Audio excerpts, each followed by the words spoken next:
if anything, I'm trying to make Social Security sexy again. Because it was at one point. It could have been. I don't know. Sure. Predates me a little bit, so maybe we'll imagine that it was. And Social Security as a seminar topic. Now, I know outright probably not. Yeah, maybe it shouldn't be the headliner. We are only going to talk about Social Security in this dinner seminar, Ruth Chris. Probably not a winning recipe. But how are you treating Social Security in your guys' seminars, and how are you broaching it? So for us, it was never, even when I started Social Security timing, it was never just, here are the Social Security rules. It was always, and here's how Social Security starts to translate into the rest of your financial plan. So from day one, there was a point in our Social Security seminar that's been used by thousands, literally thousands of advisors, that went through the taxation of Social Security, and more importantly, how it plays with IRA withdrawals alongside it. Because when you have a higher concentration of Social Security income, you can create just really tax efficient overall income streams. And so we always started there, because the idea that I might, as a consumer, that I might spend my own money to delay Social Security, that was a painful idea. And that's an idea we had to address right out of the gates. And there are big tax advantages to doing so. One component of this marketing sort of discussion when it comes to Social Security is how it lends itself to sort of spinning the referral wheel. I know in our pre-call you said your guys' practice about 10% was referrals. And this concept of being a holistic practice, so that you are factoring in Social Security, and then the other hand, you're factoring in tax planning, and you are sort of this one-stop shop, and it lends itself to a happier client.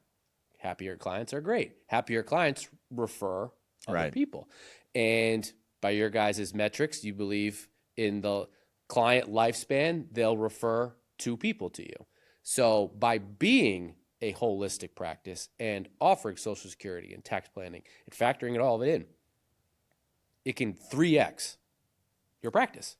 Yeah, the value of a client, which means that I can actually spend a little more to get the good client that is a great fit for our practice, because I know that there's a high likelihood that I'm not just getting that one client. I'm getting that one client plus 1 or 2 more, maybe 5 more for some, because our services are a perfect fit for what they're after.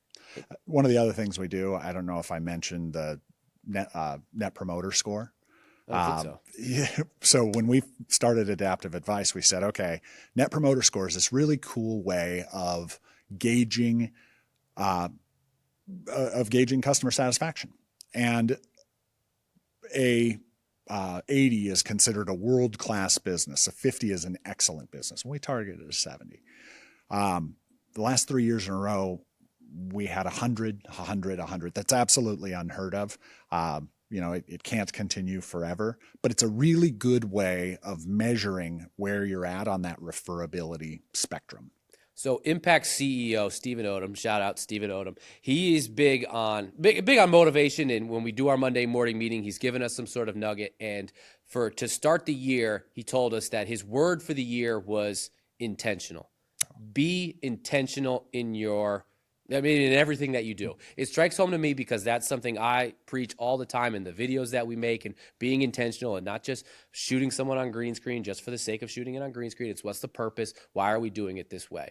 And you wrote an article help me out. What was the article that I'm about to reference? Probably Advisor Perspectives. Ding, ding, ding, ding, ding. That would be the one. And you spoke about intentional decisions and what that means for a practice and why it's so important for a financial advisor to be intentional.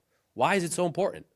Well, I mean, that's what I just described, this idea of creating a practice that specifically appeals to a certain type of client, because that practice is much more able to scale going forward. You're much more able to find more of the same client when you've built out a service platform that thrills them.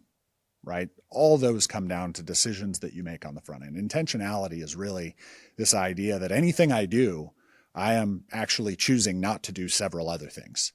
Right? It's an interesting way of looking at it, but yeah.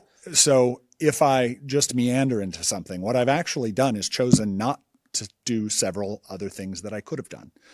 And when I think about building a practice, front and center is which clients am I not going to take? Which clients will consume a disproportionate amount of time? And for us, it's that high net worth client that does have a lot of different things going on. We can't be excellent to them because it means we have to relearn a whole bunch of different new things for each of those unique situations. Where instead, when we focus on our target, we're actually looking for a shared set of concerns as we identify our core client.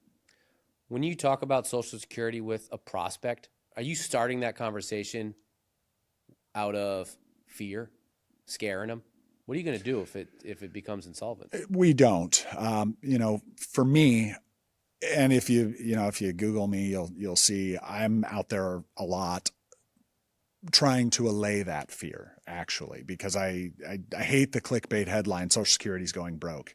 It causes people to make decisions. Mental note, we won't label the video that. Go ahead. I'm sorry. Go ahead. It causes people to make decisions that are bad for them, right? Where if I can be a voice of reason that says, okay, let's go ahead and math this out.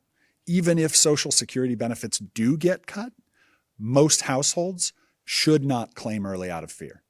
The math says that even if benefits get cut, most people would be better off with at least some delay in their household than they would be claiming early to get money out of this shrinking pot of money. I'm big on phrasing things so that they have mass appeal and so that they look nice and, oh, I want to click that. And you're hating on my clickbait, but over here, I'm trying to make clickbait. I'm trying to get clicks over here. Like and subscribe, please, please. We need it. Something we talked about in our pre-call was the danger of targeting a tax bracket. Now, you've talked about how Social Security leads itself to tax planning, and that leads itself to being a more holistic practice. And I think there are some advisors out there that see the tax brackets as sort of not the gospel, but like that's their guiding light. That's where everything kind of moves left or moves right, but it's based on that. And you believe that that's a dangerous game to play? Yeah, absolutely. Because if you go into any of the IRS pubs and you look at, okay, where does the 12% ordinary income tax bracket end? Or where does the 22 end? Maybe I want to do Roth conversions for as much as I can while staying 24% or below. And if I just look up that tax bracket number and I do a Roth conversion up to that point, I'm going to step in a whole bunch of other things along the way. I'm going to cause taxable capital gains that might not have been taxable. I'm going to, or some portion of them might not have been taxable. I might cause net investment income tax. I might cause additional IRMA premiums. I might cause Social Security taxation that wouldn't have happened otherwise. I might cause ACA premium subsidy phase outs. Lots of different interactions happen outside the tax brackets that have a big impact on the tax bill. What's your pitch to an advisor that doesn't think Social Security is sexy?